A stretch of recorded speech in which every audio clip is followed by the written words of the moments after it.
Welcome in, welcome in. We are live. We missed a stream, his first stream in a week or so, Dan, is it? Maybe a week and a half? Yeah, we didn't stream on Sunday, and I think we were going to stream on Wednesday, and that didn't happen for one reason or another, but we did stream on Tuesday. We've done a couple of Tuesday streams lately, so we've been a bit off schedule, just have had a few different things going on, but and I guess we're still off schedule today, because today is Thursday, if I'm not mistaken. Right? This is the new Wednesday stream. It's gonna be Thursdays or Tuesdays and Thursdays going forward. Yeah. So yeah, we're way off schedule here, but hey, we're back on. We're coming to you live here to talk some Dynasty. It feels like it's been too long, and let us know if you guys have caught any of the Tuesday streams and what you think of Thursday. But it does kind of feel like Wednesday is that sweet spot. So hopefully we'll get back to that soon. Yeah. I've been busy on Wednesdays, like soccer, I think. So it's gonna be tough to get any Wednesday stuff in. So I think Thursday will have to be the new Wednesday. It's looking like. Oh, okay. Yeah. Did you check on your schedule with that? Does it seem like it's going to be every Wednesday moving forward? As far as I know, yeah. I think it was like that last year. So. Oh, okay. Fair enough. Yeah. All right. So let us know out there what day you guys like for us to stream. Like we still should be able to do Sundays each week. Most weeks. Let us know what other day of the week you guys would prefer for Dynasty and Beers. So let us know in the chat. Yeah, and we were gonna talk. Sometimes we don't have even like a plan necessarily coming in, but today, something that we've been talking about a lot, Dan, is like rookie exposures. So that's what we're gonna be talking about. Just kind of like what have we been getting, who we've been missing out on, who we've been drafting a ton of. Maybe some kind of pivoting, that we might be doing. So who's rookie draft season is kind of wrapping up. I've done most of my rookie drafts. I'm pretty sure, Blake, that you've done the majority of yours as well. And so it's kind of that time of year where you start, at least if you're like us, hardcore Dynasty players, you start looking at your portfolio and your shares of each player, and you're thinking like, oh man, like how did I only get like one share of this rookie, or only 2 shares of that rookie?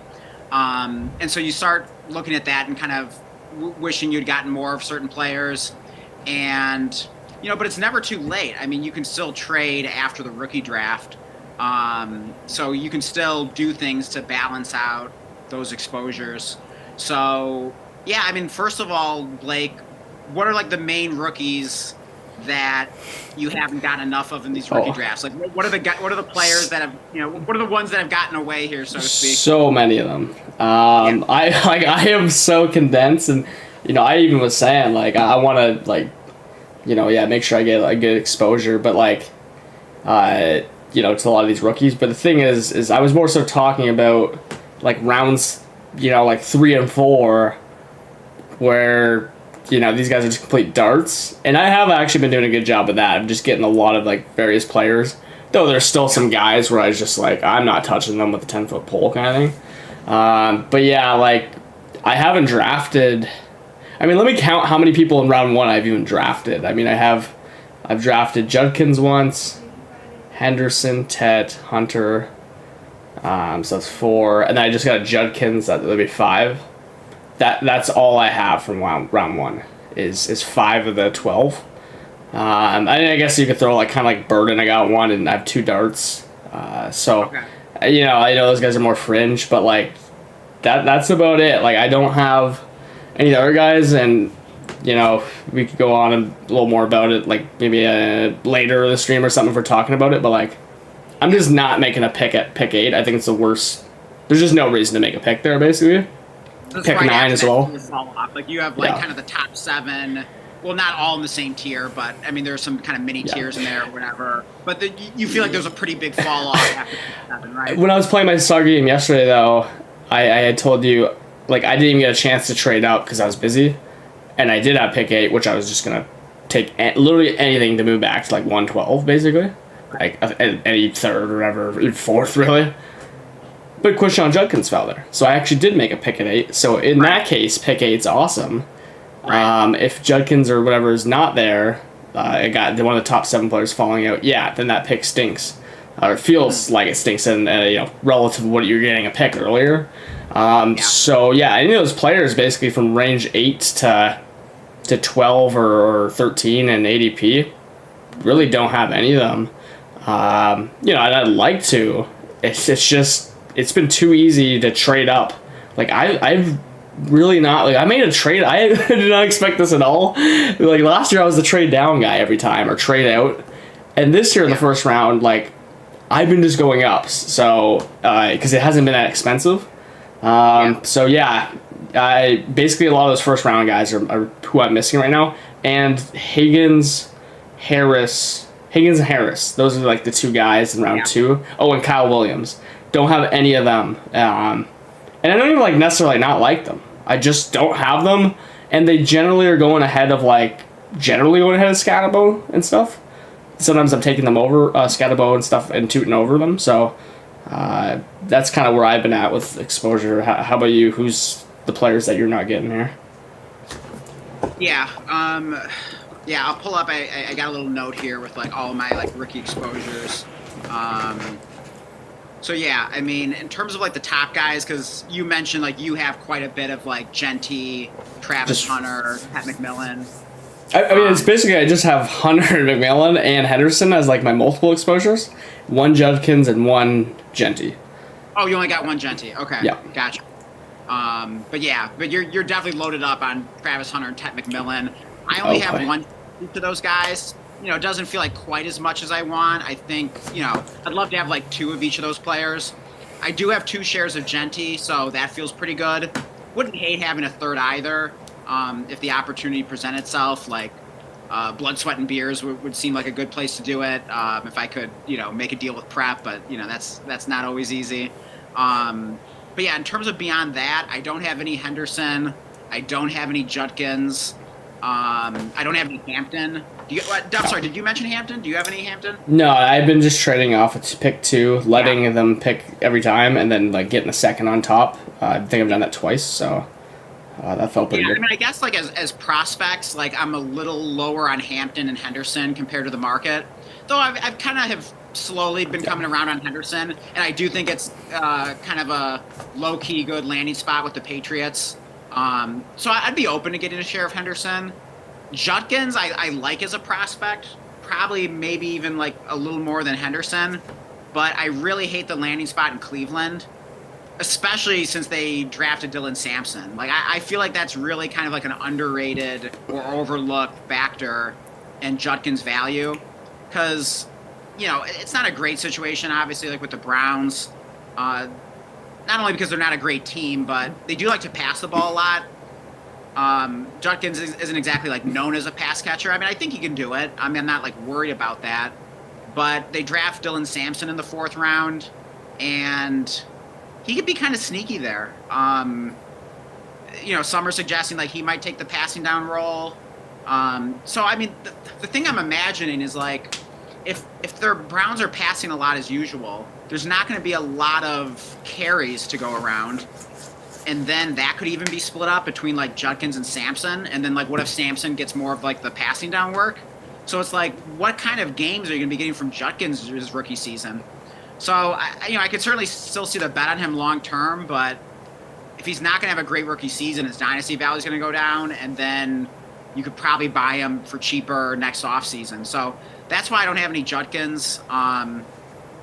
And then in terms of like guys beyond that, like I'm pretty much out on the top tight ends. I'm just kind of in this mode of like fading tight ends. So I don't have any Warren or Loveland. Haven't even really gotten close to considering those guys anywhere with like any of my picks. Even like in the early second, I'm not crazy about it. I mean, it would have to be at least like a full 1.0 tight end premium to even like get excited about those guys like in the top 15 picks, just for me personally, just how I'm playing. Then I have 1 Ibuka share. I haven't gotten any Golden or Burden. I did draft 1 Golden, but I quickly traded him away. I got like Tootin plus. I got like Tootin plus, I think like 2 other picks. So yeah, in terms of like the top, the main like top 15 guys, I think that answers the question for most of them. Oh, I do have 1 Cam Ward. I don't have any Jackson Dart. So I think that covers the main guys. I mean, I could get into the second round as well. But I didn't want to talk for too long in a row here. Anything you wanted to say, or should I just jump into my Um, round 2 exposures? yeah, you got Nabucco, right? You got one Yeah. Nabucco. I got the Yeah, one, but he fell to the 203, so yeah, 15th pick. I was thrilled with that. I nearly traded up for him because I have Baker Mayfield in that league, but I just kind of had a feeling like he might fall in that league. It's a 14-team league, but yeah, he fell to the 15th pick. So I guess technically it was the, what would that be? The 20? I can't do math on stream, but whatever it was he fell to the 15th pick. I almost traded yeah, up for him, but then I kind of just thought, you know what, like, let me wait and see if he actually goes. Because like if I get sniped on him, well then I could make an offer when I'm on the clock with the 15th pick, yeah. and I could offer my 15th pick plus like another pick or something for Ibuka who just got drafted. So I think a lot of times that's kind of an underrated strategy because like otherwise you might be trading up for no reason. So I think that's something good to keep in mind. Anything else you wanted to add before I jump into my second round exposures? Just talking about those late round guys, like especially Harvey, Ibuka, even the tight ends. Like I just haven't picked any of them. Yeah. Yeah, I haven't even picked any of them, but like I've definitely been open to it if I wasn't getting like pretty damn good like just makes a lot of sense these trade ups that I've been making and at pretty reasonable prices. Like one of them I went from like the 107 to the 104, and like for context I already own the 103 as well, so I kind of got the back to back pick stacked. Like I just had to pay a 211 to go from 7 to 4. And like I don't want to be stuck picking Cam Ward in like a 4-point passing touchdown league at 7. So like when I don't even need a quarterback, so like it made a lot of sense. Like that's kind of like a lot of the deals I've been making. Like we moved from 10 to 6 for like a second, in a recent draft. Like these have been just kind of like no brainer deals, like to get our guys. So. Yeah, I mean that's kind of my bad, but I've been really open to draft. If I can draft Harvey and Ibuka and stuff like that, basically at pick 10 and beyond. I just want to like push it as far as I can if I am going to make that pick. And even the tight ends, yeah, like I hear you on the tight ends, but I'm pretty open to taking them if like Warren has not been making it pat to be even like pick 10 or 11 ever really. Yeah. But Loveland actually has been slipping, and I'm at least open to it if I got in a 0.5 or higher. Premium. I'd be open to it if I had the pick for him. Gotcha.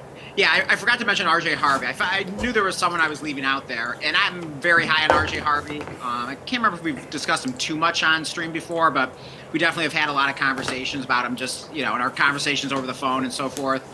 I've gotten 2 shares of RJ Harvey, and I did have 3 shares, but I ended up trading one of them basically like straight up for Rashee Rice. So I thought that was a pretty, I'm high on Rice. So otherwise I'd have 3, but still happy with the 2 shares. I'm very high on him. I like the landing spot. I like him as a talent. I think he's someone like Sean Payton's going to use. I know Sean Payton can be frustrating with like committees at running back and like even like feels like committees at receiver sometimes.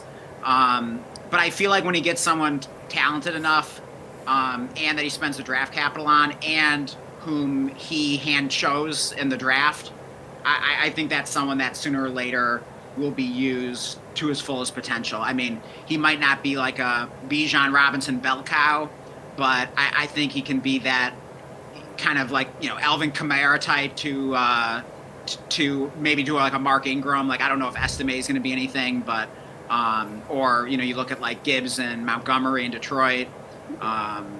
So I'm not saying he's going to be on the level of like, Gibbs or Kamara necessarily, but I think he'll be a very good player, and I think he'll be used to our satisfaction eventually, sooner or later. Yeah, one combi for a Peyton backfield of like, I forget who put this one out, but basically like, everything if you look at like kind of just the type of back they are, maybe some like numbers behind it too. The comp wasn't Kamara, but it was Pierre Thomas as kind of a similar situation or similar back in the Peyton backfield, and that was before my time for fantasy, but I'm sure he was probably pretty good back in the day. Oh yeah, I mean he was very solid. He's one of those kind of like sneaky PPR guys that like caught passes, but I mean man, like I don't know, I have to look back on Pierre Thomas's stats, but he definitely wasn't, a stud in fantasy, or really anything to it. I mean, he was kind of like a sneaky sleeper type. I see. So, yeah, if he ended up being Pierre Thomas, I would say that would be a disappointment. Not the worst thing, but definitely a pretty big disappointment. So I hope he can do better than that. Sometimes the comps are just about like play style rather than like, oh, this is like, the quality of player he's going to be. You know what I mean? So I think it was a quality of player thing. It wasn't like a play style thing. What? Yeah, it was just as far as like basically if you're looking at everything, because it was like numbers. Yeah, it was JJ Zacharyson. I think now that was doing it, and basically saying like, no, I don't expect him to be like Kamara at all, but I'm really into Harvey, but like he's more of this like Pierre Thomas type, whatever like prospect or whatever that you can expect. Like I'm not expecting the Kamara rookie season. Like that'd be absurd to even expect anything like remotely like that. Kamara just like absolutely exploded at the end of his rookie year and was like, if you owned him that year in fantasy, like you won your league. So I'm not expecting on that kind of level. But we'll see. But like Kamara, what was his draft capital? It was like third or fourth round. I think third round. Third or fourth. I think it was third. He was part of that Trubisky deal. Okay. But in any case, Harvey definitely has gotten better draft capital. He goes in the second round, which is a little bit of a surprise, but he got the draft capital. So I think it's fair to project that he will be fantasy relevant in his rookie season sooner than Kamara was. So it might not have like the peaks of Kamara's rookie season at toward the end of it. But I think, he might not smash week one, but like, I think he'll have, the main role in that backfield sooner than later. I don't think it's going to take too long. What do you expect? As far as if we're just looking at who's in the backfield, right? I think it's completely reasonable to expect him, to basically dominate in terms of he's going to be over 50%. But one thing I've been thinking is, again, Jaleel didn't get really that much pass work and stuff like that last year like we expected. But, these guys are, they're going to be on the field at, a bit. So, I'm just, wondering what the hell, Jaleel's role is going to be now that, because Ray Davis can catch the ball. So, I don't know. Is he going to be, at least a tiny bit of a pest? I don't know. Probably not. You said Ray Davis. You meant Estime?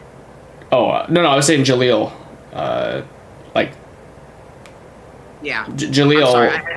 I thought you said Ray Davis. Maybe I misheard you. Yeah, no, Jaleel, he was supposed to, have a role last year. He sort of did. I'm just wondering, what the heck is he going to be doing? How many, he's probably just, I'll project him out, to do the same thing he did last year. Estimate you're not too scared of. I don't even know. I don't even think he can do that. Isn't his skill set more similar to RJ Harvey? He's kind of like a poor man's RJ Harvey. So I would expect RJ Harvey to basically take over the Jaleel role, and then it become an even bigger role. And then I gotta believe that Estime kind of goes into that Javonte Williams kind of role, or whatever you want to call it, kind of the classic Thunder and Lightning thing or whatever. I don't know if Estime is going to be getting double-digit touches a game. He could be kind of a sneaky sleeper, if he's cheap enough. I don't have any shares of him. I did have one share last year. I basically traded him for JMO in a bigger deal, so that felt pretty good. But I don't expect a ton from Estime. So, if he does have, I think he's going to be the 1B or RB2 or whatever you want to call it. And then I think Jaleel is basically just the third string or backup. But you know what's interesting about Jaleel that I'm just saying is he never does play a lot of snaps, but he's kind of like that Samaje Perine where you could have Bo Jackson in the backfield and somehow Samaje Perine's just on the field for 20% of snaps every game. It just doesn't make any sense. So I'm just I'm pretty much expecting Jaleel to whatever his snap share was last year, probably 25% or something like that. I'm not shocked if he's just playing his 25 and doing whatever Peyton's asking him. I don't know. You know what I mean? It just seems like anyone can be in that backfield with him, and it doesn't matter how open it is or how stacked it is. It's just all right, Jaleel, here's your 25% of snaps. Okay, but see, here's the thing. When you talk about percentages, I really don't care about snaps. I care about touches. So in terms of the percentage of touches, like what kind of split would you imagine from this backfield? I mean, I'm surprised you're even kind of putting Jaleel in the conversation, but like, I mean, do you expect Jaleel to get average more than like 5 touches a game? No, but I mean, like if he's on the field, like he's Ray Davis is going to be on the field, or Estime is not going to be on the field. So like, it doesn't really matter how many touches. Obviously, carries and stuff like that. There's like this is the touch workload. But if you're on the field, like he's not playing fullback. He's obviously playing running back. So I mean, he's taking an opportunity. That much. I mean, maybe 20% of snaps if he's lucky. I mean, I would expect. No, exactly. That's all I'm expecting is 20% of snaps. You know what I mean? Like, I'm not saying he's, but if you add that in, you add like if Estime is randomly playing like 30%, like okay, then I could kind of see how it's like okay, yeah, maybe Harvey isn't this like bell cow kind of that we're projecting out. It's okay, maybe he's sitting more around that 60% or whatever. I'm just saying. But I'm tempering expectations with Harvey, but I'm still very open to getting him because, yeah, we are talking like it's not extreme capital as far as like what you have to invest in him. So he's like a really interesting test for Dynasty. Like normally I don't want anything to do with him like in a first round price tag, but it's Denver, so I'm open to it. So I'd like to get one of them. Yeah. But do you think Jaleel's snaps are more at the expense of Harvey or more at the expense of Estime? I don't think it's at the expense. Like, I mean, you can't be at the expense of Estime because, like, Estime, who knows what even Estime is? I'm just saying Jaleel is just like Samaj P. Ryan. Like, it's just at the expense of everyone. It's just, he just, like, plays his, like, allotted snaps and just, like, those are his snaps. Like, it's just, Bo Jackson, again, like, he could be in the backfield and it's like, all right, Bo, like, we got to get Jaleel out there for his 20%, like it just doesn't matter like who there is. He just takes that little like random specialty like screenplay or whatever it is. Like he's just that annoying or like he's like almost like an Amir Abdullah. It's like Amir Abdullah was playing a bunch of snaps. I mean, what can he do that Harvey can't? Like, why even have him out there at all? Ask Sean Payton. I don't know. I don't know the answers to that. Like Harvey wasn't on the team last year, so I don't know if it's like I don't know if you can just like. I'm just saying it's an archetype. Jaleel falls in this archetype of like satellite back that is just it's like Amir Abdullah. Like why is Amir Abdullah on the field when like Dalvin Cook's there? You know what I mean? And it's like, okay, on these third downs, Amir Abdullah just like gets 3 screens drawn up for him every play and every game, and this like a couple random draw plays, and it's just like, you know what I mean? He just like randomly plays, whatever, it's 15 to 25% snaps each game. It's not that big. I'm just saying, like, it's not that important. I'm just saying, like, Jaleel's still gonna do the same thing. Like, I'm projecting to play his 20%. Estime is probably going to play his 25% or higher, and then yeah, the rest is like Ray Davis. We'll see. It's obviously I'm expecting 55% plus for Ray Davis. Even out of the gate. RJ Harvey.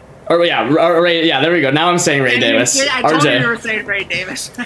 You got Ray Davis. Because you know why? Because I think of Ray Davis and RJ Harvey as the same guy because they're the same prospect. Like they're literally the exact same prospect. Oh, yeah, but one's one's just was reached on in the second round and went to Denver, and the other one is behind James Cook. So go get your Ray Davis shares. Wait, just to be clear, because sometimes I feel like you like to add a year to their age. Okay, Harvey is 24. I heard someone say he was 23, so I guess they were mistaken.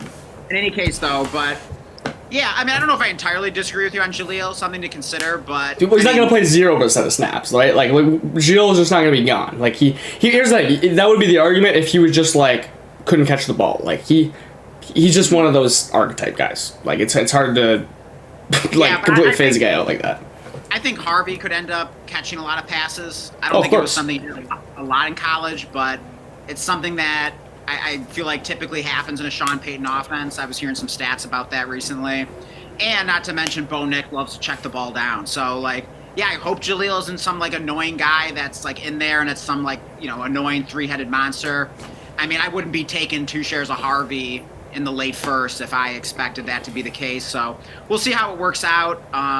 But yeah, I do really like RJ Harvey.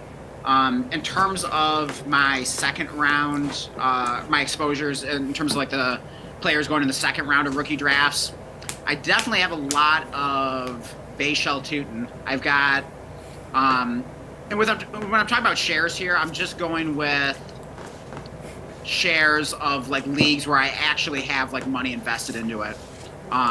So by that criterion, I've done 9 rookie drafts, and I've got 4 shares of Bayshell Tootin. So I'm definitely big on him. I've only got 1 share of Scatabo. I wish I had like at least 1 more. But yeah, it just kind of worked out that way. You talked about how you don't have enough of Jaden Higgins and Trey Harris. I'm kind of in the same boat, although I do have 1 share of each. Got them in the very first rookie draft in Grease Bowl. That's the one we did on stream. But yeah, somehow I haven't gotten any since then. I guess I've been taking too much Tootin. I do have 1 Jack Best share. I had 2. I traded 1 away. And then in terms of other players going in the second there, I do have 2 shares of Kyle Williams. That feels about right to me. I do like him, even though you could make the argument he's not like a great bet on paper. We could, talk more about that in a bit if we want. I think that covers like most of the second round guys. I'm predictably, I'm not taking any tight ends in the second round. I'm just completely where are you at?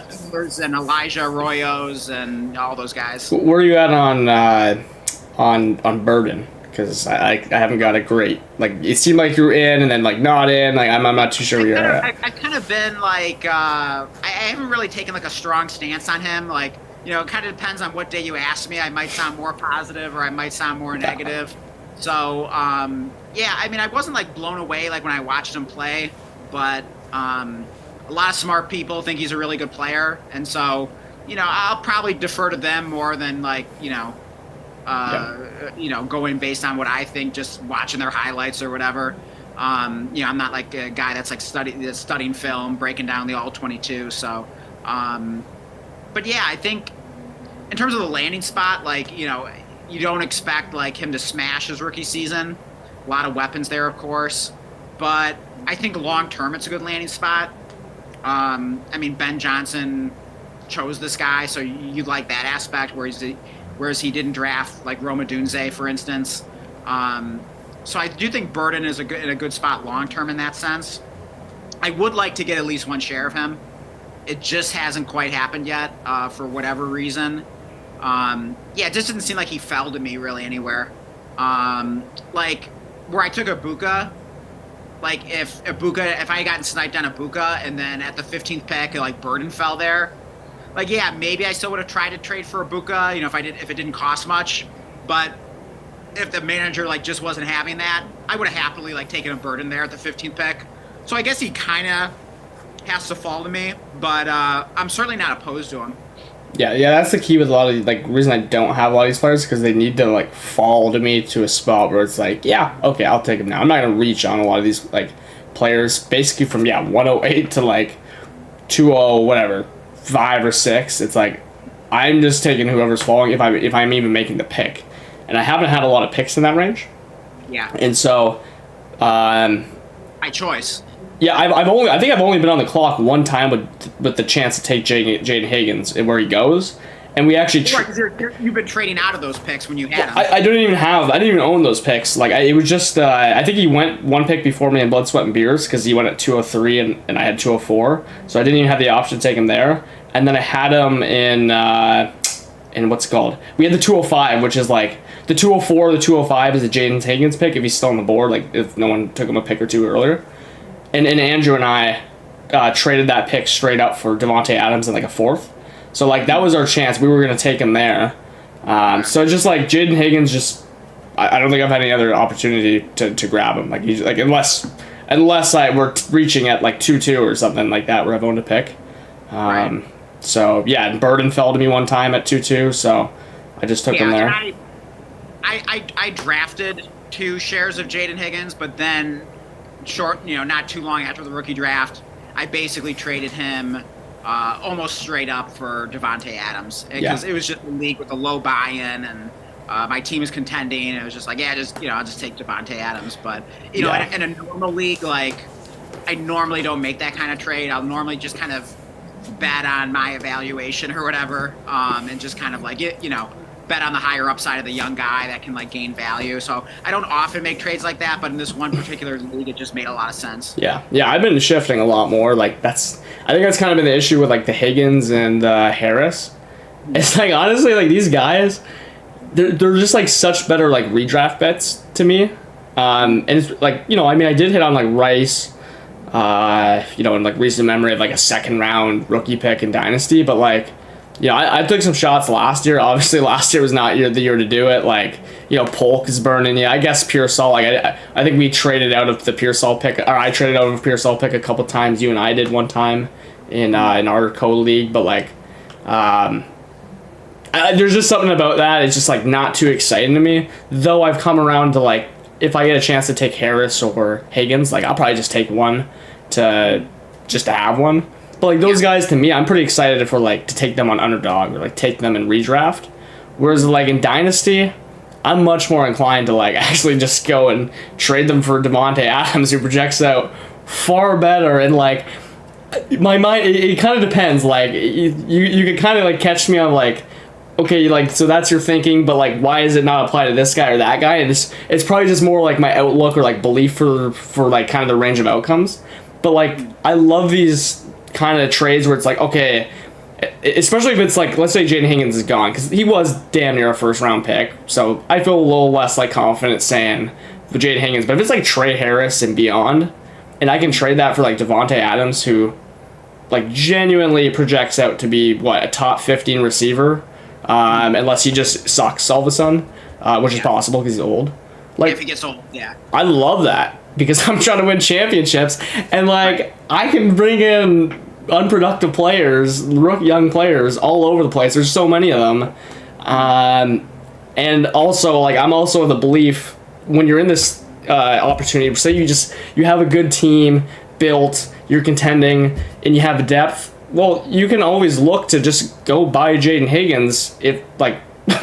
As long as he's not Puka Nacua week 1, like really his price is probably going to go he's going to be way more acquirable in the first half of the season if he's not smashing, and you get to see if you get to have the eye test, right? Okay, how do his metrics look per route, right? And so I mean we're talking about kind of two different things here of like, okay, you can draft them like and bet on them. It's kind of hard when there's like options like Devontae Adams and these like really nice like veteran players that smash week 1.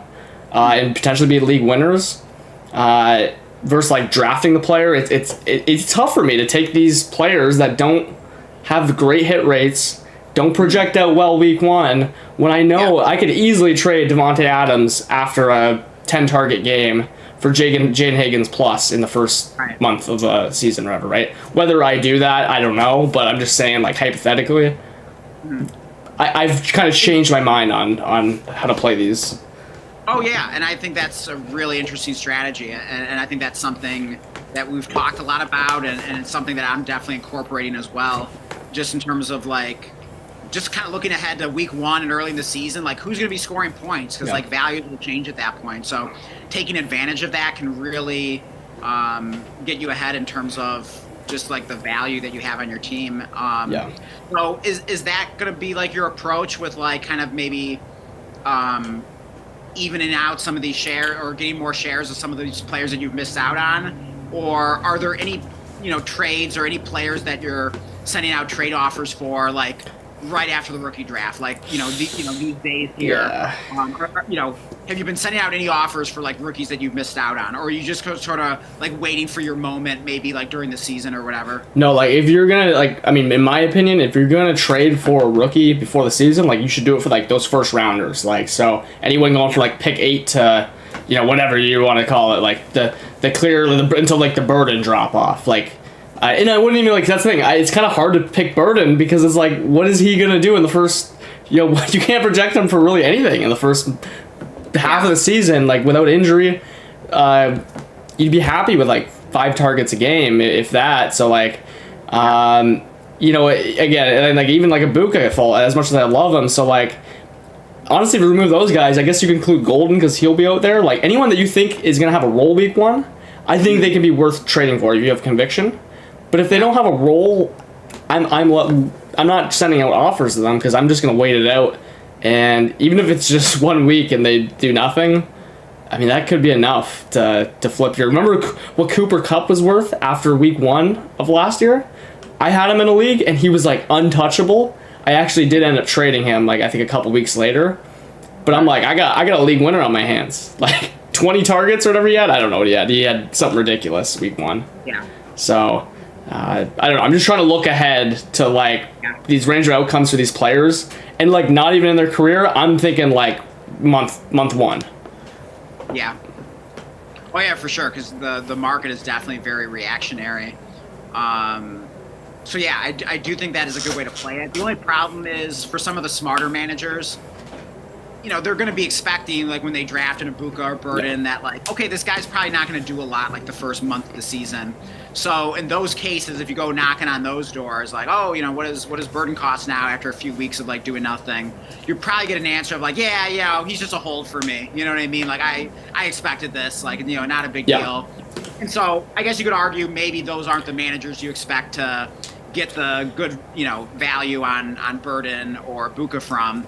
So yeah, are you just more targeting like the reactionary managers, or do you think that could be a problem overall? Well, it's always going to be a problem, but we don't play in one league, so like, you know, you're gonna have whatever, you're like 14 different book owners or whatever it is, or right. And the thing is too is some of those people, like maybe they did think, maybe they had expectations, like people were drafting these guys in redraft and underdog, like pretty, like some of them pretty high, or maybe they've had injuries. And, like, now they actually need to trade because maybe they have a good team, didn't think they would rely on them. So there's a lot of factors that could even take someone that realized what they were getting into. And now they might be saying, oh, man, like, I can get a first-round bye, but I need to trade Ibuka off. I need to get, like, Devontae Adams, you know? Like, I need to get a receiver 1 right now. So, yeah, I mean, that's a possibility. But, again, like, I'm really not even, like, counting on that. I'm just saying, like, that's a very real possibility to get exposure to these guys. And that's just rather how I play it. So have you completed any trades for any rookies after any of your rookie drafts? Not that I know of. Okay. I'm trying to think for me. I just completed at least one. I just got a second share of DJ Giddens, who's definitely a guy we like in the 3rd round of rookie drafts. And it's on a team that I had, JT, although I like Giddens regardless. He's someone I'm trying to get more shares of. And he's just one of those guys I just seem to get sniped every damn rookie draft on him. He just goes a little before I'm about to take him. So I basically traded I gave Zay Flowers, and I received Jaden Reed and DJ Giddens. So I thought that was a pretty nice deal. I mean, I don't have like a huge difference between Flowers and Reed. Like they're kind of similar wide receivers with similar upside, both overall and weekly. And they're both kind of in similar situations. They're probably the best receiver on their team and kind of a run-heavy offense. But I feel like the Packers have more of an opportunity to go back to like what they were in 2023, where they were throwing the ball a lot more. Whereas with the Ravens, like they're just always going to be run heavy pretty much. I mean, you never know, but that's just kind of always how it is. So to me, like I had been trying to get Giddens off this manager like ever since like the rookie draft ended, and this guy wasn't having it. But finally, I had sent him an offer, something, you know, basically completely different. I had just basically given up on getting Giddens from him. And then he counters the offer I'd sent him, and just like it does something like, you know, very different from the offer I'd sent him. And now all of a sudden, like Giddens is in that is in that offer. All I have to do is hit accept on that. So that was a nice surprise. I see. Yeah. No. I mean, yeah. I definitely love adding a Giddens share, especially if you don't have any conviction kind of between the receivers. So you know, I can't go wrong getting an extra player on top.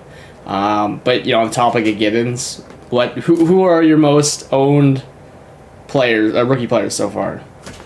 Yeah. So I will pull up my little note here. So my 3 most owned players. I don't know if you want to guess at this. You could probably make some good guesses, but I'll just reveal them. So I have 5 shares of these following 3 players. Okay. Woody Marks, Jordan James, and Aronde Gadsden. And the number would be even higher if I included like the league we co-manage, because like I don't have any money invested in that, and then I'm also in another league that's free, so it'd probably be even higher, because it seems like I'm getting these guys like just about everywhere. But just in terms of leagues where I personally have money on the line, got 5 shares of Woody Marks, Jordan James, Aronde Gadsden. So those are my most owned, and then underneath them, I have 4 shares of these players. Bayshall Tootin, I mentioned. Ja'Cory Krosky Merritt, the Commanders running back who won the 7th round. Jordan Watkins, 49ers wide receiver. He's a guy I really like never hear talked about. He like never gets drafted. He's a lot of times just sitting on waivers even like weeks after the rookie draft. And then Ricky White, the he's a 7th rounder receiver, went to the Seahawks. So yeah, I could go down to 3 shares as well if you're curious, but those are my top 7 owned most player, or top 7 most owned players. Okay, yeah. So those, just mostly 3rd round and UDFA guys for you. Yeah. It gets pretty scary for me. So I do have a lot of these 3rd, 4th round running backs. So my top guys are at 6 shares, and I'm trying to think of how many drafts I've done. I have 2 remaining. So call it I've done. Maybe I've done 10 to 11 maybe drafts. Yeah, something like that. Okay. So I'm at 6 Giddens, 6 Jordan James, 6 ETN because of the ADP glitch, and for a while they fixed it. Yeah, and so 5 Woody Marks. Then here, give me 1 second here. Let me dog it. Oh yeah, sure. Here, while you're doing that, I'll reveal the rookies that I have 3 shares of. That would be Isaac Tesla, Trevor Etienne, as you mentioned. Torrey Horton, he's a guy I'm very high on. Brashard Smith, he's always seems to be the most popular player that goes undrafted that people are putting a lot of fab on. Chimere DK, the Titans receiver, he went in the 4th round of the NFL draft. I think he's kind of intriguing. LaQuinn Allen, I think he's a pretty sneaky guy going to the Jags in the 7th round of the NFL draft. Who knows? If Tootin continues his fumbling issues, LaQuinn Allen could be kind of sneaky. And then Tez Johnson, who's certainly projects to be pretty buried on that depth chart and has issues with his just overall size. Can he hold up and succeed in the NFL? But you watch him play, he looks pretty electric, even if he doesn't run a crazy fast 40 or weigh that much or anything like that. But yeah, those are the players that I have 3 shares of. Okay, yeah. And then, so 5 is Woody Marks, who I've been trying to get basically in every single draft, but, I'm in league with you, and then I've gotten sniped on by 1 pick a couple of times, but, obviously. Woody Marks, just, talk about him for just a moment. He's just one of those guys that just seems to check, just about every box for, what you're looking for in round 3. It's a running back who got decent draft capital, relative to where you're getting him. He went in the 4th round of the NFL draft. He's behind an older running back in Joe Mixon. There's not too much else, too much else in terms of competition there. Dameon Pierce is halfway interesting. He had a good rookie season. Didn't do much last year. But still, you kind of feel like Woody Marks is probably going to be the guy there, the clear RB2, pretty much. And we both loved how he looked just watching Woody Marks play. And he catches a ton of passes, PPR league. So he just kind of has everything you want. Yeah, he has a very... he brings a skill set to the table is what I love about him with his receiving ability. And he just looks good. He was that entire USC offense, so... And he looks explosive, even though he didn't run a fast 40 or whatever. But, who cares? Watch the guy play. He looks electric. Yeah, you're getting, if he was 21 years old, he'd arguably be a 2nd round pick right now. So you're getting this, really good age discount. Discount because no one talked. I literally I didn't even know he really existed. I heard his name before looking into him, but I never heard anyone actually talking about him as a dynasty asset. I kind of just heard his name, or maybe I was playing college football or something. I just saw his name or something like that. So Woody Marks is he's probably my favorite guy for where he's been actually going in drafts. Because you can get him in the 4th round if that's if you just stayed in like the 401 or whatever. Yeah, because I think we talked about it. Like in our early rookie drafts, like we were taking them like in round 3 usually. But then like finally I've decided like, you know what? Like how far would he fall like if I just like didn't draft him? So I tested that in a league and he ended up like falling to like the mid-4th and finally I grabbed him there. Yeah. But it does seem like then as rookie draft season went further, it seemed like people were finally catching on to him, and then he was like consistently going in round 3 where like if you didn't draft him there, like you weren't getting him. Yeah, like if you look at like the Dynasty data lab ADPs, like you undrafted. So like honestly, like you know, it depends on what league. Yeah, okay, good. Because if it depends, well, probably because of us, but no, I'm just kidding. Right, exactly. It depends like what league you're in. Because if you're in a league with casuals, like they're not gonna know who Woody Marks is. Like they're looking at people. Probably so many people are using the sleeper ADP as like a legitimate source for who they should be picking, and that hadn't been updated. Like I think it's like half updated now, half not. Like it makes no sense. But like he's basically a combination of everything. Is like, yeah, the casuals are just like not taking him. But when you're in a sharp league, like people are like taking him in like the mid-3rd and stuff like that. And I think that's like still too low for him, like honestly, or that's a minimum where he should be going. But that's my favorite part. I don't even need to take him there. It's late 3rd and early 4th every single time. So Marks has been just like my biggest target. Giddens you were talking about, like I think he's actually still like I'll have him just a notch ahead of Marks. JT's on a contract here. He's had injury issues. And Giddens I love pre-draft, and he's young. So I'll give him kind of like the age thing. You're probably one of the biggest reasons why I only have, I guess, 2 shares of him now. Because, like, yeah, you've been, like, you know, grabbing him everywhere. Honestly, like, it would be fun to, like, look at all the leagues that you and I are both in and see, like, and how many of them does someone other than you or I own, like, Giddens, Woody Marks, Jordan James, you know, Jarquez Hunter. Probably us every time. Trevor Etienne. Like, it's probably not many instances of that. Yeah, no, not too many. Maybe one off here or there, like of us getting sniped by someone else. Exactly. But yeah. Usually one of the 2 of us gets them if we're in the same league. Basically, yeah, a good way to put it. Yeah, I have 3 hunters, but like these running backs going in. 3 Taj Brooks. Shout out to Taj Brooks. And by Hunter, you mean Jarquez. Jarquez. Yeah, exactly, Jarquez, because we'll get into that in a second. But, like, basically these, like, late 3rd, 4th round running backs are just, like... I'm looking at the players on the board, like, no, I'm not taking Jalen Royals. No, I'm not taking Arroyo. I'm not taking any of those guys. Like, I'm just... Give me all these backup / like, potential backup running backs, like, that are talented. I'm taking that, and I can't stop drafting them. Giddens, you were saying, like, I've been picking him up everywhere. It's true. He's my most owned rookie, or tied. But the funny part about him is, like, and I loved him pre-draft, and nothing's changed about that, but there's just, things are moving around, and there's so many running backs that it's kind of been hard to, like, prioritize them. But the funny part is, like, he just keeps falling in my lap, unlike for you. There's been so many, basically every time I've gotten Giddens, you know, one time I took him with like 305 or something like that, but like I've been getting them past 305 every time, and I'm like, how am I gonna pass on that? You know, I gotta take him. Like, it feels like he never falls like further than like 305 for me. Like I'm trying to think, like in the most recent draft I did, like the one where I owned JT and I eventually traded for him, but I was really targeting him in my rookie draft. I could pull up real quick where exactly I was picking. You know what? Come to think of it, maybe wait. Let me check on it, because like I'm not sure if I actually like possibly pushed my luck a little bit too much. But yeah, shout out to Joey Bradley. This is a league that he started, and it's a 12-team league. You know, start 9, and let's take a look here at the draft board. So basically, we're looking at the 3rd round here. Yeah. Okay, yeah, DJ Giddens went at the 303. Okay, yeah. I was picking at the 306. Yeah. So, like, I'm thinking, like, okay, 306, like, I'm thinking this is kind of a casual league. I mean, I don't really know, like, most of the people in it. Like, I'm assuming they're mostly, like, friends of Joey. But I'm thinking, like, in a probably, like, fairly casual league, I'm at the 306. Like, come on. Like, Giddens has got to be there.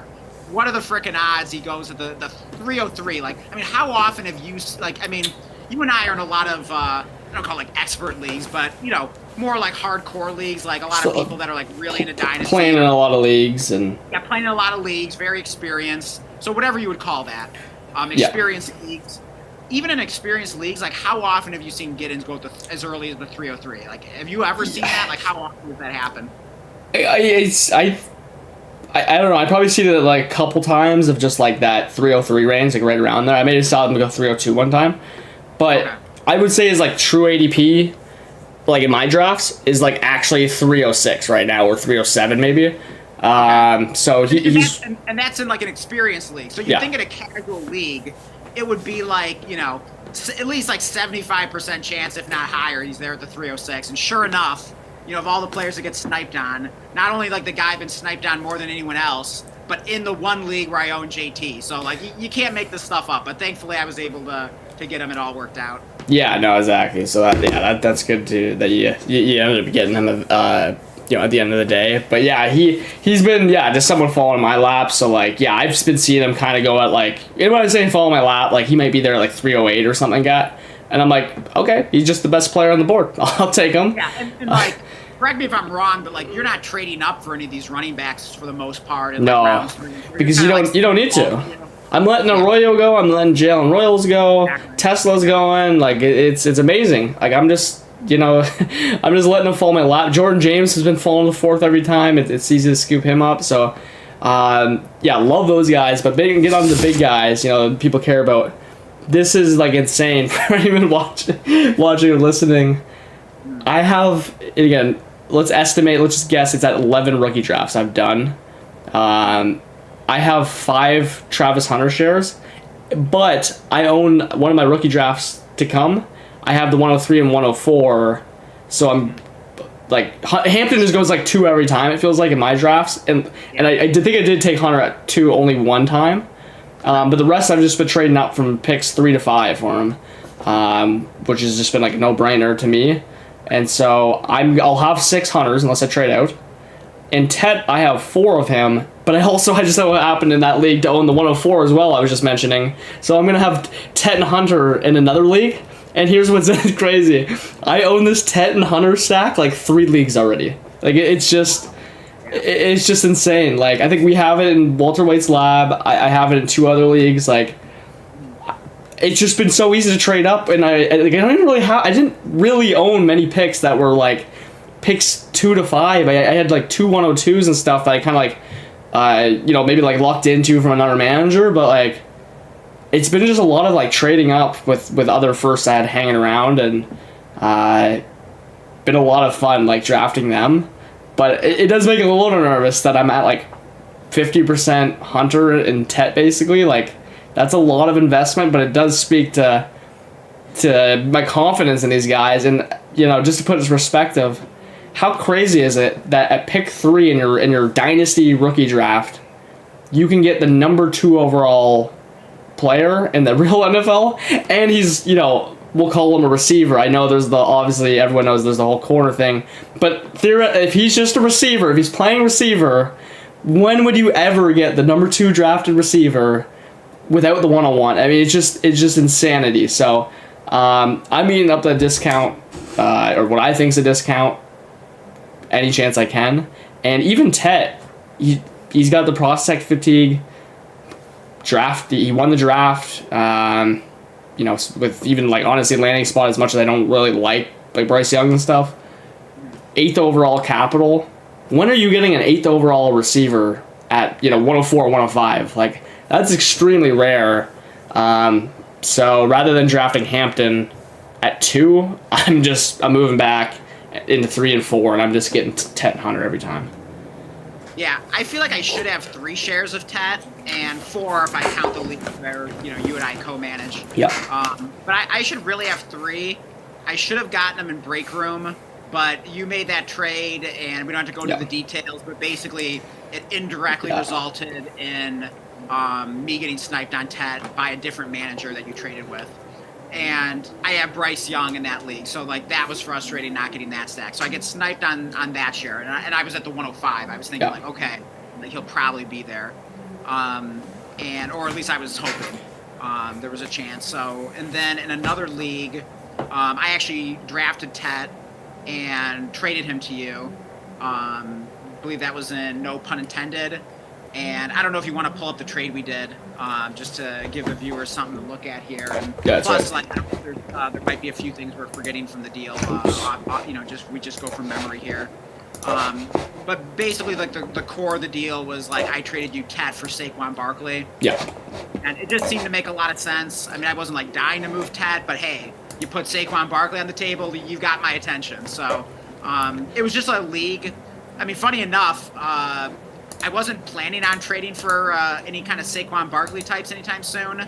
Certainly, if you'd asked me a few months ago when I took over this orphan that was awful and had very little on it, but somehow I was able to turn it around pretty quickly, and all of a sudden it's like, hey, like I might be able to contend with this team, possibly. So hey, just I'll take Saquon Barkley, and I got a free buy-in this year because it was such a bad orphan, and heck, maybe I'll end up contending. So give me some Saquon Barkley, and then the third theoretical share I should have gotten. It was also in Joey's league that I mentioned. Low buy-in, kind of a casual league. I had the 102, and I also have Bryce Young in this league, so I was gonna just like take the stack. Like, even though I have Travis Hunter a little higher, I was like, okay. I was trying to trade back a pick, trade out of it. I couldn't do it, so I was probably just gonna draft Ted if I was forced to make a pick. But basically, I ended up just trading him like straight up for Devon Achane. Just seemed to make sense in that kind of league. Like, just give me like I got a win now team. Just give me like the known stud. Yeah, exactly. Like you can get the discount in Gibbs. Try to make a run year one. Here's the trade, by the way. I pulled it up. Basically you just go across the board here. It's like Saquon for Tet, and this is like a league where Saquon. I mean, this was like built for Saquon. It's like a 14-team league. Yeah, 14. It's like technically a 0.15 point per carry, but it's like canceled out by the other scoring, so it's just kind of like normal. But it is like a big bonus, like 3 points for a 40-plus yarder. So like, yeah, Saquon to do that. Yeah, so he's pretty awesome in this format, to say the least. And then we traded him for Tet. Basically, like I just took over an orphan. I'm just gonna punt year one basically, and then Tet's awesome to have basically in that scenario. Saquon's not going to do me any good. And, again, Evan Ingram. I love Evan Ingram. He's not going to do me any good. So swapped him for basically a second, which I don't even, wouldn't even really want to do. But I gave you Will Shipley. You gave me Jalen Wright. I mean, it's honestly, you got your handcuff. They're both handcuffs. So what's the difference, really? I think we both value Jalen Wright a little more than Shipley. Yeah. So basically, for Evan Ingram, you got a second, plus, you upgraded your, running back. Yeah, I upgraded. I mean, again, Wright at least has a path, to some work where Will Shipley doesn't. But they're both handcuffs, so yeah, a little bit better of a name. But obviously, got to give you Shipley if I have both him and Barkley. So yeah, I thought that trade made a lot of sense for us. And this was a funny how I got here to even get you. When I traded for Barkley, I'm like, Dan likes Saquon. I was kind of thinking. I know I'll be able to flip Saquon to someone, but then I was thinking, I wouldn't be surprised if I could get something pretty good. And sure enough, that's right. Before I could even say anything, you had already been kind of joking about hey, okay, how do I get Saquon off you? Yeah. Well, no, you hadn't even made the deal yet, because I forgot for a moment that you didn't start with Saquon, you traded for him, and before you even accepted the deal to get Saquon yourself, I was encouraging you to oh dude, hit accept on that trade offer, what are you waiting for? Because I'm because Evan Ingram was also in that deal. Yeah. So I'm hell, I'll trade you for Saquon and Evan Ingram if you end up making that deal. So it ended up being kind of a three-way trade. Yeah, because for context, I started with Derrick Henry and Brandon Ayuk, and then I got this deal where I can flip them into what was it? Saquon? Yeah, into Saquon basically, but it was basically Ingram. And Ingram, and there was some other player in the deal, but it didn't matter. It was just I'm basically getting Saquon and Ingram for those guys and a second or whatever it was. So I'm dude, people are gonna want these players, and then sure enough, before I could even suggest it to you, you're already in, and I'm perfect. Here we go. We're definitely gonna have a deal then, and so yeah, it was just a rare. I was trading for a player because who's gonna want Saquon? Or sorry, who's gonna want Henry and Ayuk like at a price I want to sell them at, basically, other than just like one random guy that wanted them. So like, I was like, this is no brainer, and yeah, because like with Henry, like if you're not in the right league, like you're probably gonna have to wait until he's like smashing week 1, week 2, week 3, then you can move him. And then with Ayuk, you know, he's not even gonna play till like halfway through the season. Yeah. And even and like he's probably not gonna come back 100%. So like God knows when you're gonna be able to move Ayuk at a reasonable price. So yeah, it just made too much sense. You get much more tradable assets. yeah, I don't love like, but buying Saquon Barkley to then like flip him, but like and this is like especially as like a rebuilder, but like this, like how am I gonna have a tough time selling Saquon Barkley? Oh you know. God. I mean, how many like players can you name that are like more flippable than Saquon? I mean, I guess technically, like you know, he's only really desired by contenders, so I guess that will usually eliminate like half the league. But if anyone's like contending or even like kind of on the borderline, like Saquon's a pretty easy sell. Yeah, no, exactly. Especially in this league, so it's pretty stoked I could get him for just in any trade. But to help the rebuild out there. Yeah. We should probably wrap up like pretty soon. We're basically at exactly 1 hour. That's about what we wanted to keep it at. Was there anything else you wanted to cover? Like, did you want to talk about any of the receivers that we are taking in like rounds like 3 or 4, or even like tight ends? Do you want to just quickly touch on that? Yeah, we'll quickly go over them. Yeah, I mean you're basically not touching any tight ends unless their names Gadsden or whatever. So. You know, I got one Fanny share. Okay. He just like fell to me at like the 401 or something like that, and a 0.75 tight end premium. So that was just too good of a deal to pass up. I do like him, but I'm just not like reaching for him. And then Gatson is like a great value. I just love him. Those are like the only tight ends I've gotten really.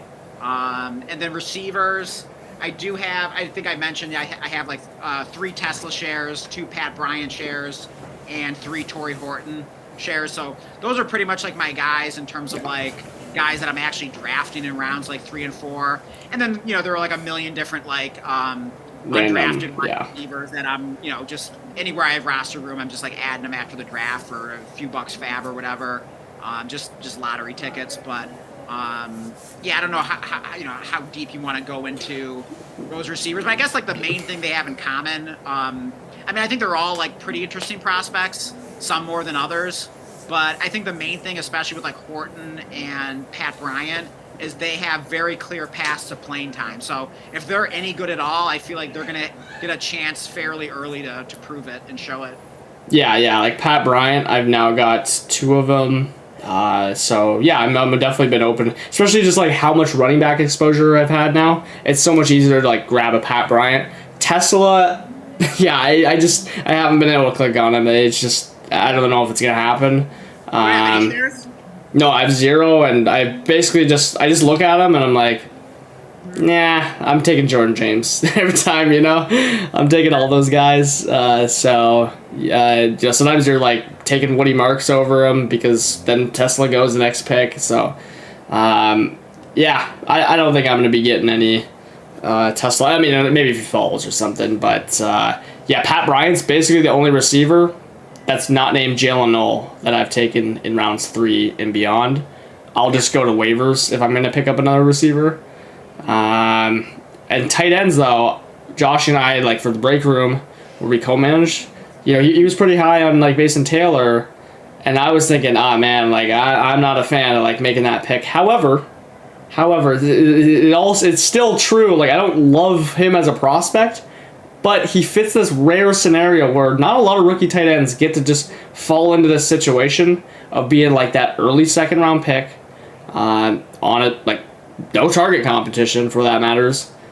He's a starter. He is. I mean, hey, he gets a Lions offensive. Lions pass game corner as his OC. I mean, come on, like are we not seeing the path here? Sam 2.0. You could make the situation comparison to like Sam LaPorta with like similar draft capital and opportunity and coaches. Yeah. So I'm not weighing any of this like actual Lions thing. It's a good bonus on the bet, but it's like, you know, I think I got like 2 Mason Taylors, and again, I'm getting them at like the early 3rd each time. So it's like there's just nothing in the early 3rd I want to pick anyways, because all my favorite guys are in the back of the 3rd and whatever, like you're getting. So it's like, okay, if I have to make a pick, by default, basically Mason Taylor, and it's been like Jalen Noel or like my two just like, all right, like if I have to make a pick, I'm betting on these guys. But basically, the path for Taylor is like a 5-catch week 1 or whatever it is, just like kind of this a PPR scam start of the season. And I'll you got a chance to flip him. So I've been buying a couple Mason Taylors, but Ferguson's more of a stash guy. I got one of him. That kind of just sums up where I'm at. It's just like Pat Bryant or nothing at receiver. Torrey Horton I like, but he's been getting pushed up, so it's been very difficult. And like, I like him, but I can't take him over Jarquez and guys like that. So. And then, like with the undrafted players, I mean, you're more the type to kind of like blow your fab and like get your guys. Like, who are your favorite guys that you've been like mostly like getting on waivers? I mean, that's just like I don't even like Ollie Gordon like at all. But I have some Jalen Wrights and stuff, so I just basically been picking them up, like just to have Dolphins backups. So I've gotten like him off waivers like maybe twice. How about Brashard Smith? He always seems to be like a popular guy in waivers. Yeah, he hasn't been getting there much, but I don't think I've ever got him on waivers. I've drafted him a couple times. I like him as like a whatever stash. But yeah, waivers. It's what is it? Gadsden's always on waivers. It seems like. Yeah, not always, but a decent amount of time. Like so. Unless it's like a 2 PPR, like I think he's been there basically every time. But like Taj Brooks has been going there, and like I'm trying to get him. That would be like my best one. Yeah, and I mean sometimes ETN goes undrafted. Not when I'm in there. Okay. Yeah. Oh, right, exactly. Yeah. But and then 2 other guys, of course, would be JCM, Ja'Cory Krosky-Merritt. I mentioned I got 4 shares of him, so yeah, I'm even drafting him at times, but a lot of times I just kind of blow the tab on him. And funny enough, I actually flipped a share of him today. Like he's not a guy I'm looking to trade. But I just got a manager that really wanted him. So, I mean, not that I got some king's ransom or anything, but I had gotten him off of waivers for 43 fab out of 100, and I flipped him for 75 fab and a 5th-round pick in 26 and another 5th-round pick in 27. So, hey, I just took the instant profits, and that's fitting to because Coop's in here. Says Dan the Fab acquirer, and he did acquire some Fab today, $75. So he instant profited. Yeah, no surprise there. I'm not flipping Fab. I spend 43 Fab on a player, that I flip him for double the Fab plus the picks. So exactly, and the picks which are like technically Fab, but they're like priority Fab. Because they're 5th rounds. It actually gives me now a nice even 20 draft picks. In that league in the 2026 rookie class, so my bags are. Oh man, you better get up tiering. You better get cutting already. Up tiering. Yeah. Yeah. So then, and then also Coop said he can buy the Sam Laporta story for Mason Taylor. Does look similar on the surface. Fields targeting Commander at red zone. I mean, yeah, the surface looks familiar. As players, I will not actually compare them at all, which I think you're not suggesting at all here. I mean, like, I looked at Mason Taylor and I didn't really even know what to, like, I couldn't even, like, point out one good thing about him, honestly, other than the fact that, like, okay, he was the leading receiver for LSU, and he did have, like, some PPR scam ability with how they used him, some design touches, but, like, he wasn't good with the ball. Like, he ran a lot of routes, like, but... Yeah, he didn't do anything with Jaden Daniels. I know Neighbors were there and Brian Thomas, but, like, he did nothing with those guys. I mean, I'm saying, like, nothing is, like, nothing special. And he was not good with the ball in his hands, though they would, like, design stuff for him. So, like, yeah, I really don't love Mason Taylor, but I can see how that player can translate in your tight end premium leagues. So... Yeah, he had a really bad like yards per route run in college, and the analytics people really don't like him, and I don't think the film guys out there are too much higher than him. So there's really not a lot to like other than just like the draft capital and landing spot, basically. Pretty much. That's all it is. Like it's kind of like if you were like drafting an upgraded Brenton Strange or something like that, like or like Shoemaker, but they're like the guaranteed starting tight end week 1. And we've seen even those guys who kind of like are like these sucky prospects that go round 2, and hey, they're interesting when they've been starting. So it's kind of just leaning into that a little bit. Yeah, Yeah, he's kind of like the Jaden Blue of tight ends a bit. He's like not a prospect that we love, but he's like in a really good situation.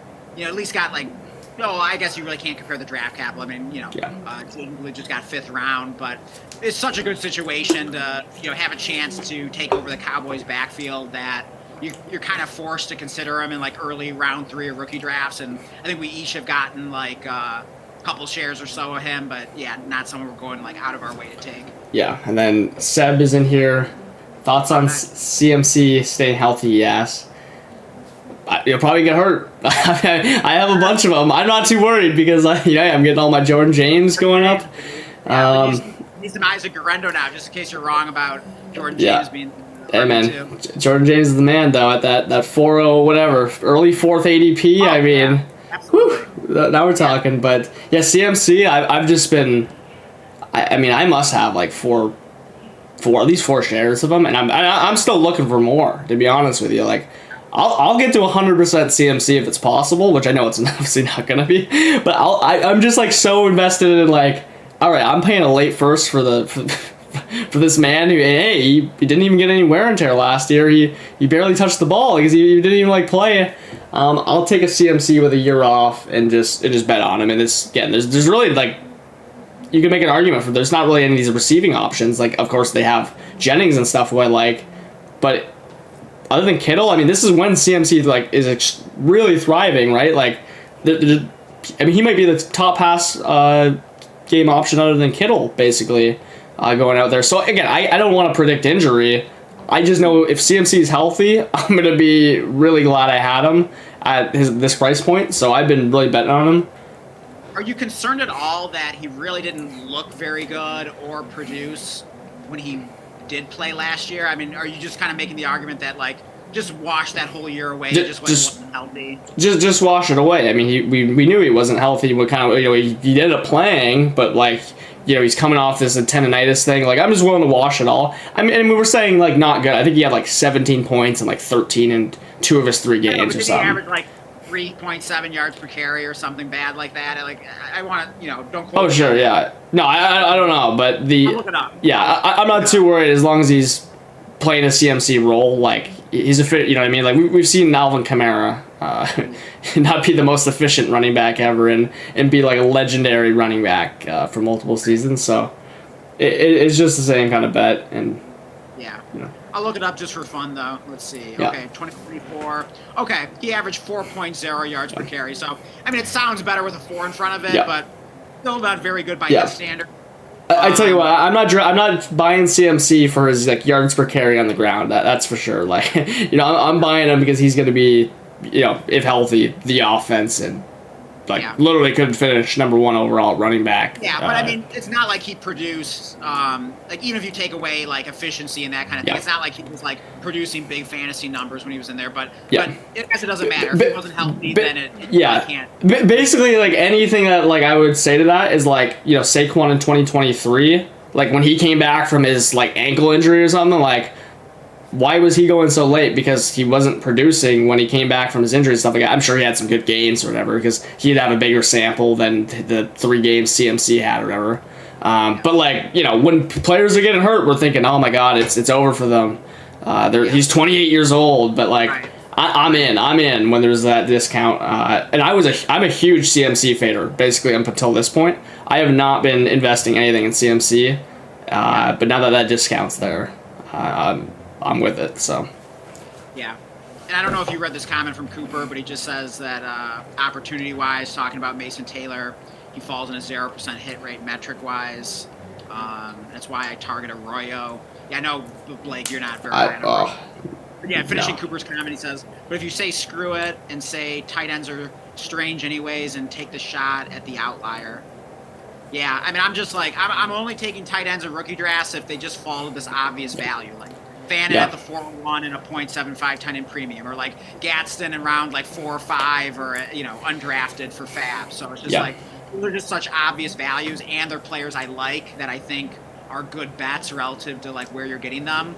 But anyone else, it just kind of feels like 95% of the time, like they're just going earlier than it really makes sense. Because like think about it, like if it's a tight end premium of 0.5 or lower. then you're really not going to be starting those tight ends in your flex spot. Like if you can help it, right? You're not going to want to be starting tight ends in your flex spot. And so that means if it's a typical 12-team league, 12 tight ends are starting each week. So in terms of like redraft production, like if they're not like a top 6 tight end, like what advantage are they giving you in terms of production? A top 6 tight end in terms of production, like what advantage are they giving you? Yeah, I mean, that's why I don't own them in a 0.5 or lower, Yeah, so I'm really not drafting them in 0.5 or lower, but he has the same ADP in, like, the 2 PPR, basically, as the 0.5. So, I'm getting him in the premium, the more you can justify, because they come out the same spots regardless. Yeah, I mean, that's pretty much why I have 2 Taylors, because his ADP was, he's, the same in every draft, so, heck yeah, when we're talking 2 PPR, but yeah, I mean, I think the best... now, if you can use, Mason Taylor or Arroyo or someone like that in the flex, now we're talking. Now maybe I can at least consider these guys, although I still don't like Mason Taylor. Arroyo, I actually think, looks really good, and so... I know your criticism. One of your big criticisms of him is that he runs deep routes and it doesn't not going to translate to PPR tight end premium fantasy scoring. But at least I can watch his highlights and be like, oh damn, this guy looks really good. So I can tell myself a story that somehow he'll become a more just overall well balanced tight end that can that will do more than just run deep routes. But I understand the concern though. But yeah Mason Taylor, it's just hard for me to imagine drafting him anywhere. But I understand the argument. But I just don't want to bet on situation and draft capital. If I don't believe in the player, why am I drafting him? Yeah, I mean, here's also a good argument as far as the type. Well, if you're going, because here's the thing, actually, Arroyo and Taylor go pretty close. So I know that Taylor always goes early, but I mean, 46 catches in college. That's not even enough in that's his entire 36 game career.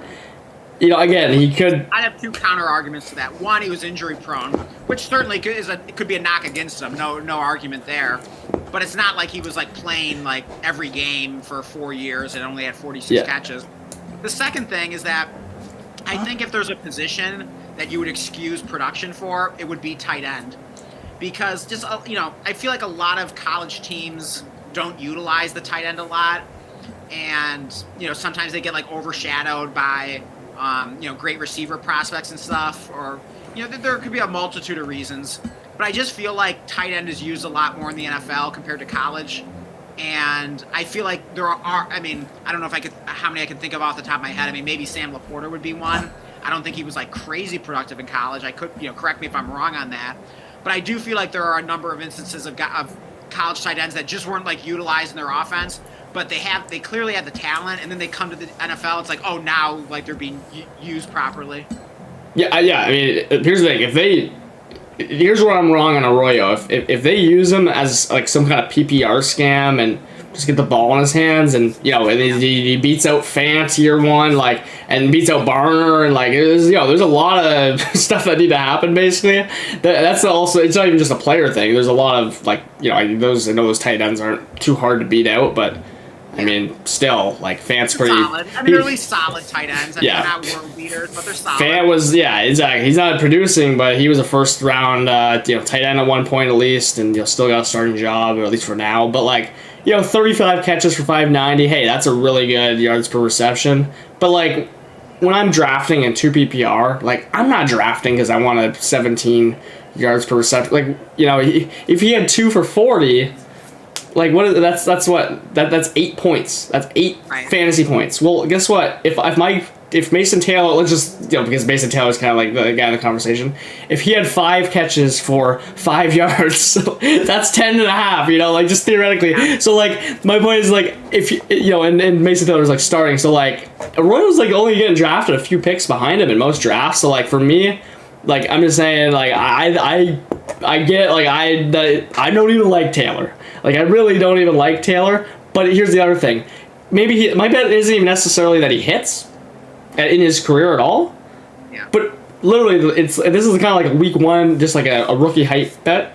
Yeah. And there's just no better options. Who are you going to take over Mason Taylor at 301 or 302 in one of these 0.75 or higher premiums? There's no. there. You could. But you don't need to though. But you don't need to. You can just trade back. In my leagues, you need to. Otherwise, you're taking them, or some other random guy's gonna just come out of the woodwork and grab them. Yeah. So, but Giddens is one of many running backs though. Like you can just. I can get Jordan James and Marks and all those guys after. So it's just like, okay, if I need to make a pick here, like, well, then I'll trade back and I'll take my guy, but like I'm not gonna make the pick. Yeah. That's just my. I see. I get the way I'm kind of looking at these thirds is like there might be a number, and I will certainly like try to trade back and stuff like that. But you can't always trade back, or at least for like a reasonable price. So, if I'm gonna make a pick, I'm still gonna like make the pick according to ADP and. I mean, really, not much needs to happen. I think for Mason Taylor to at least get a little hype. So, a little bit of respect. Cooper says in the chat here, CMC isn't the Madden cover, so he'll be fine.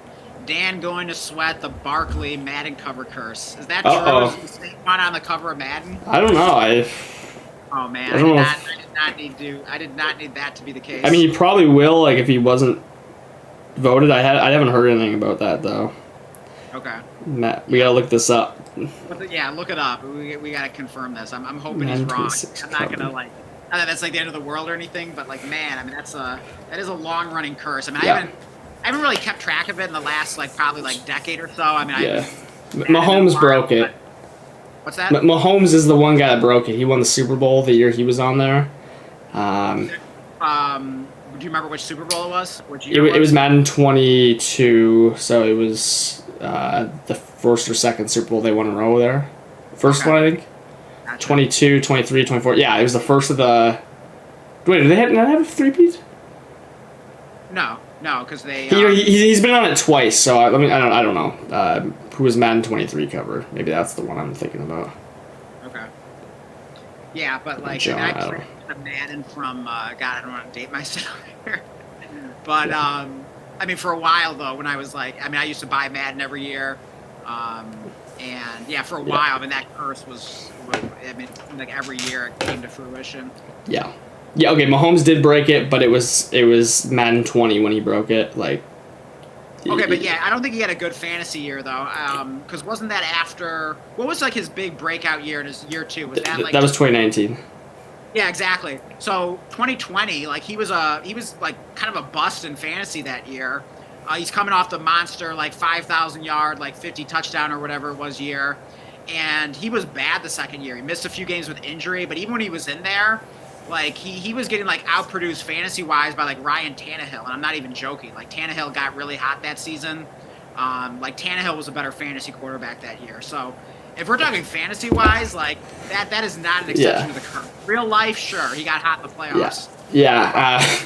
I never even heard about this. Normally I would be a X-Man player. I'd hear about this stuff somehow, but Saquon is officially 5 days ago. It looks like the Madden 26 cover, boy. So you better get selling. No, I don't know. So I'm gonna hold it. I'm not that superstitious, but it's not something you love to hear. Yeah. One last thing about now that we're on the topic of Saquon before we sign off here.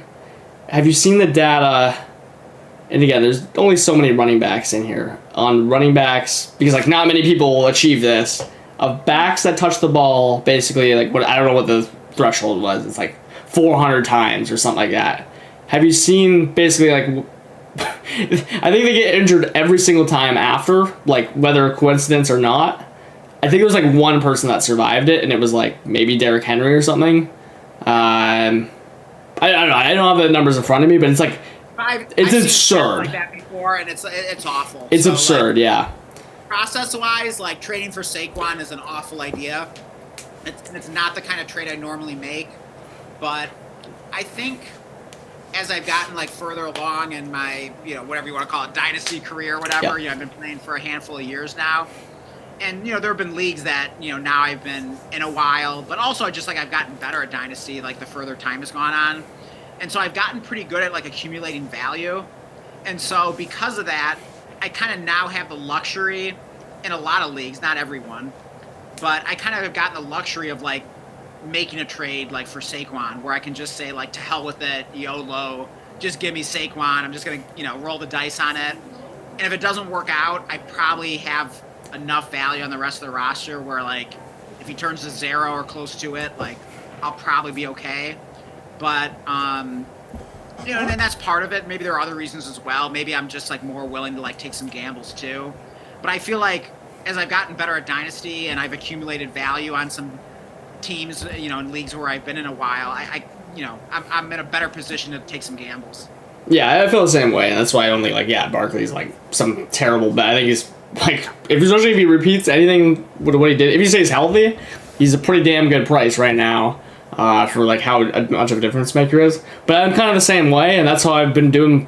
Same thought process with CMC. It's like, if he goes to 0, I could care less. Like, my team's not going to be destroyed because of CMC, but it might win because of CMC or Saquon or whatever. So, like, when there's a really obvious bet of a guy that could literally just win you your league, and guess what? When they do that, somehow they're increasing in value as like a 29-year-old running back and stuff. So, like, it's almost like a really good bet to make for value, and you might get a championship out of it. Yeah, because even if it's just like Saquon smashing in like the first few weeks, and then maybe I flip him for you know, Josh Jacobs plus, or you know, someone that's maybe underperforming a little bit plus like a, you know, first rounder or some draft capital or, you know, whatever. So it doesn't even mean I need to roster him the whole season. Not that I'm opposed to it. Maybe he's hot, and I just say, hey, I'm just gonna ride this guy, you know, you know, until the wheels fall off or whatever. But do you own any Saquon shares, Blake? Yeah, I do have a Saquon, and I have him, like, it's kind of like a super team. It's paired up with Gibbs, and I have, like, Neighbors, and, I have, like, Nico and JJ and some stud quarterbacks, so, like, there's just no reason to trade him. I'm trying to I think I even have Shipley on that team, so it's just, like why trade Saquon? Why even trade him? It's not even a thought, unless I got an absolute boat, but, yeah, exactly. Are we good to sign off here? Say goodnight. Yeah, so we still got 4 people watching. You know, we had some others coming in and out, but yeah, thank you everyone for joining us on Dynasty and Beers here. Hopefully you like the new Thursday, you know, as the day for us to stream. It might be the meta going forward, you know. But anyways, yeah, hit the like. If you're new, definitely subscribe.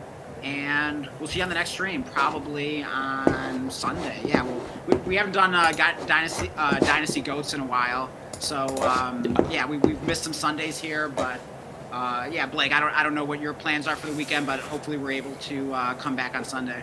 Yeah, I'm not too sure either, so we'll figure that out. Yeah. All right, sounds good, and have a